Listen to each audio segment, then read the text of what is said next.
In today's video, I'm going to teach you how to add negative keywords in Google Ads.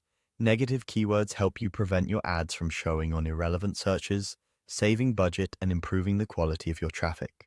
Think of them as a filter. If a search includes a term you don't want, your ad won't appear. Start by signing in to your Google Ads account and landing on the overview page. This is your home base and a good place to confirm you're in the right account and campaign set if you manage multiple accounts. From here, we'll head to the tools you need to manage exclusions. Look to the left-hand sidebar and click on Tools.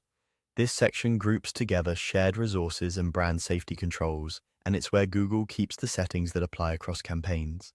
If your layout looks slightly different, don't worry. Google updates the interface from time to time. The item names remain the same, even if the icons move. Next, select Exclusion Lists. This area centralizes lists you can apply across campaigns, including negative keyword lists.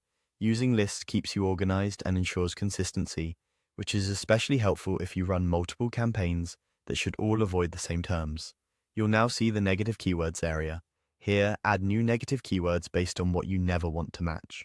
For example, if you sell premium software, you might exclude words like free, trial, or open source. If you're a local service, exclude searches from locations you don't serve. Add each term on its own line so they're clean and easy to maintain. Choose your match type thoughtfully. Broad negatives block any search containing your word, phrase match, with quotes. Block searches containing that exact phrase in order. An exact match, with brackets, blocks only that exact query. When in doubt, start conservative with phrase or exact to avoid cutting out valuable traffic by mistake.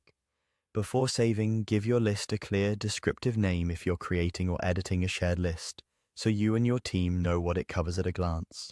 A good name makes future maintenance fast and avoids duplication. When you're happy with your entries, click Save. That's it. Your negative keywords are now in place and will help prevent irrelevant queries from triggering your ads. After this, monitor your performance over the next few days. As you gather data, refine your list by adding new irrelevant terms you discover and remove any negatives that are too restrictive. By following these steps, you'll keep your ads focused on high-intent searches and make your budget work harder.